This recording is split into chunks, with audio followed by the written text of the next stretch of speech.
Actress Demi Moore: I do not want Trump supporters for fans. First of all, I hate Trump, this awful country with disgusting people and everything about it. I'll boycott everything about Trump. Do you support her? While once upon a time stars were advised not to ruffle feathers by expressing political views, or other topics deemed controversial, for fear of hurting their brand, that time has passed. Things have escalated to, don't like me or what I'm saying. Don't be my fan. Don't watch my show. Don't go see my movie. May we point you in the direction of Ellen Pompeo's feed.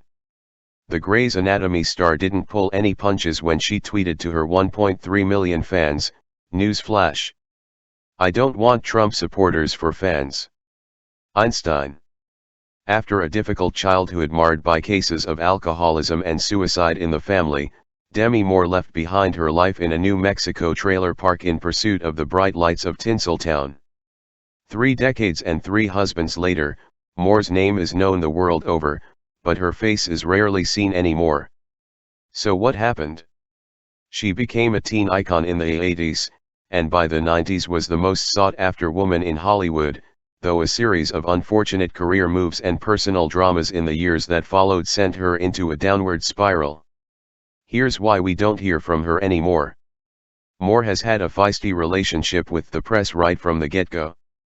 The actress has battled with the media over her public image on countless occasions over the course of her career, even during her early, more successful years. The stunning young starlet first came to the attention of audiences as a member of the so-called Brat Pack, starring in 80s coming-of-age classics like St. Elmo's Fire and About Last Night, though she always hated being labeled as a brat. I find it embarrassing, hateful and demeaning, the actress complained at the time. The man who wrote that seems jealous because we are young and talented, so he filled the article with lies. He implied we all hate each other. Unlike her Brat Pack buddies, Moore's career continued to go from strength to strength as the 90s rolled around, becoming one of the biggest stars in the world with her performance opposite the clay pot molding spirit of Patrick Swayze in Ghost. The supernatural romance was a surprise box office smash, raking in over $500 million worldwide and going on to become the highest-grossing film of 1990. Things took a turn for the worse at the midpoint of the decade, however. The Scarlet Letter, 1995, barely managed to claw back a fifth of its budget. Razzie favorite striptease became Hollywood slang for box office bomb after a horrible performance in 1996, and G.I. Jane, for which Moore shaved her head, was a resounding disappointment domestically. Things only got worse as the years ticked on, with 2010's The Joneses representing rock bottom for the former star as far as theater receipts go. The film only managed an embarrassing $1,355 per screen average in its second weekend. It might seem hard to believe now, but at one point Moore was Hollywood's highest paid female. After the success of Ghost, the raven-haired actress negotiated an eye-watering $12.5 million paycheck for striptease, a sum that, according to the U.S. inflation calculator, would be in the region of $19.5 million today, and when the film flopped hard, the general consensus was that Moore was not worth the money. She didn't see it that way, however, and neither did Ridley Scott, who signed off on an $11 million pay packet so she would star in 1997's G.I. Jane. That would be the last 8-figure sum she would receive, as studios became wise to her salary demands. One Disney senior executive seemed to realize her bubble had burst even before G.I. Jane hit cinemas. "We don't know what to do," he told Newsweek magazine, via telegraph. "People just don't want to see her. We would have to drag them kicking and screaming to see this movie." It wasn't long before Moore's A-list status went to her head and she started to gain a reputation as an unbearable diva behind the scenes. The media started calling her Gimme Moore, highlighting the crazy and often ridiculous requests the actress was said to have been making of movie studios. She once asked for a private plane to transport her from her secluded Idaho home to New York City and then reportedly demanded that Sony swap it for a larger one so that she didn't have to stack her luggage. "I'm sure people thought I was ABH, The actress admitted when quizzed about an on-set tantrum over a production assistant, "But all I did was strive for perfection." The quickest route to power for an actress in Hollywood is to hook yourself up to someone who can put you in a good position, and make yourself a sex object. This was Moore speaking to U.S. Magazine, via Google Books, as a young woman, but while that approach might have worked at the time, you can only be a sex symbol for so long. The older she got, the more desperately she tried to hang on to her good looks, reportedly turning to plastic surgeons for help. Various tabloid reports claimed the aging actress spent as much as $400,000 on a full-body makeover that included collagen injections in her lips, porcelain caps on her teeth and liposuction on her stomach, thighs, and bottom. When asked about the sudden differences in her appearance, Moore flat out denied she had ever gone under the knife, telling reporters in Paris, via DailyMail, that she didn't like the idea of having an operation to hold up the aging process. "The scalpel won't make you happy." This was at odds with experts consulted by Radar Online, who concluded that Moore had undergone extensive surgery on her face alone. After allegedly spending a small fortune on changing her appearance only to be told she still was no longer suitable for the strong, sexy roles she used to get, Moore spoke out against ageism in Hollywood, blaming it for her relegation from the A-list. When she hit 44, she opened up about how difficult it was to be a middle-aged woman in the film industry. "It's been a challenging few years, being the age I am. Almost to the point where I felt like, well, they don't know what to do with me. I am not 20. Not 30. There aren't that many good roles for women over 40. A lot of them don't have much substance, other than being someone's mother or wife." Moore's fading reputation took another bashing in 2009 when she was named and shamed by animal activist group PETA for the excessive amount of animal fur in her wardrobe. After a poll on their website named the actress the year's worst-dressed celeb in Tinseltown, PETA told Access Hollywood, "She may be a cougar, but that's not helping fur-loving Demi Moore in the eyes of animal lovers."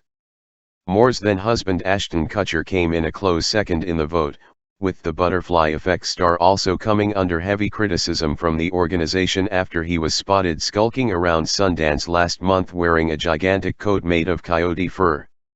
Moore has struggled to keep it together since her 6-year marriage to Ashton Kutcher came crashing down amid allegations that her much younger, 15 years, to be exact, husband had been cheating on her with women closer to his own age. The final straw came when 22-year-old part-time model Sarah Lil spilled the beans about sleeping with Kutcher on his and Moore's wedding anniversary, prompting the actress to release a statement confirming their split. "As a woman, a mother, and a wife, there are certain values and vows that I hold sacred, and it is in this spirit that I have chosen to move forward with my life." Moving forward has proven difficult for her, however, and family troubles have only added to Moore's isolation in recent years.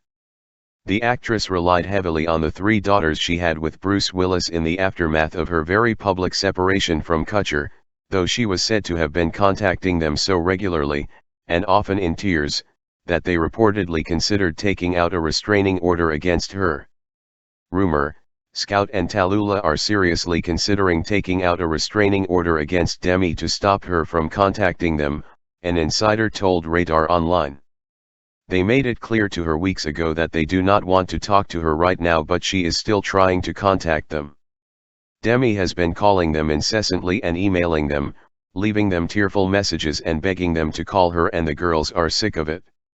Moore's first stint in rehab for drug and alcohol addiction came way back in 1996 when St. Elmo's fire director Joel Schumacher threatened to fire her from the teen movie if she didn't get totally clean before the shoot began. She managed to get sober in time and the movie made her a star in the making, but unfortunately for the actress it wouldn't be her last experience with substance abuse. Her excessive drug taking supposedly drove a gap between her and Kutcher, with one source close to the couple revealing that it was a sticking point for Ashton. He wanted her to take care of herself and get a hold of things, and she wouldn't. Things only worsened when Kutcher was off the scene, and in 2012 she was rushed to hospital after she reportedly suffered a seizure when high on whippet, laughing gas, and prescription pills. Moore's drug problems lead to a period of dramatic weight loss, and before long the fading star had been diagnosed with anorexia according to sources inside her camp. She collapsed after having an epileptic seizure, a friend of the underweight actress exclusively revealed to Radar Online. Demi is getting treated for anorexia as well as other issues that caused her seizure. She has not taken care of her health at all lately and has lost a ton of weight. In the months leading up to her hospitalization, DailyMail described her as shockingly skinny and raised concerns about her weight, which they claimed had dangerously dropped below 100 pounds. Moore was briefly back in the headlines in 2015, though for all the wrong reasons. In July of that year, a 21-year-old man named Ednelson Stephen Valle attended a party at Moore's Beverly Hills home and drowned after falling into her 10-foot-deep swimming pool while drunk. The actress was away visiting family at the time of the accident. She released a statement that said she was in absolute shock when she heard the news, though the fact that a wild party had led to a death on her premises only reinforced studio fears that she was a liability. Valle's family recently launched a lawsuit for unspecified damages against party hosts Bessie Wong and Lenny Hernandez for serving alcohol at a party which was unsafe to host. Kutcher never mentioned it after they split, but while still married to Moore he admitted that her obsessive hobby totally freaked him out. Moore is an avid collector of dolls and according to reports has between 2,000 and 3,000 in her bizarre hoard, enough to warrant their very own house. The former punk presenter told Conan O'Brien, via Telegraph, that he was pretty sure the dolls had souls. "They're always looking at you. We have some in the bedroom and that makes things just weird." Daily Star reported that the collection, which is reportedly insured for close to $2 million, used to give Kutcher nightmares and that he wanted his wife at the time to open up a museum so he could get them out of their home. To say Moore's heyday is behind her is something of a drastic understatement. While her record with the critics has always been spotty, she still managed to win favor on a semi-regular basis back in the late 80s and early 90s, with films like Ghost, 1990, and A Few Good Men, 1992, earning certified fresh status on Rotten Tomatoes, and No Small Affair, 1984, About Last Night and One Crazy Summer, both 1986, scoring respectable percentages on the tomato meter the previous decade. Scroll up her profile page to her recent projects, however, and the love she used to receive on occasion is nowhere to be seen. In fact, of the last 10 feature films scored by the website's network of knowledgeable critics, 8 ended up with scores of 55% or less, a record that isn't exactly attractive to studios. Does that mean a comeback for Moore is impossible? According to a Radar Online exclusive, Demi Moore returning to Hollywood isn't only possible, it is totally on the cards for 2017. A source close to the star revealed she is running low on money and has decided to take her recent casting in hit Fox show Empire. She will play a take-charge nurse with a mysterious past according to Deadline, and turn it into a full-blown comeback. Demi is trying really hard to get back into the world of TV and movies right now, Radar's source said. Aside from her new role on Empire next season, she is reading a lot of other scripts and is weighing her options. She knows that she needs to get back into the game to survive and has rehired her team of managers and agents to help her with another big break. Looks like we haven't seen the last of Demi Moore quite yet. Source: NickusWift.com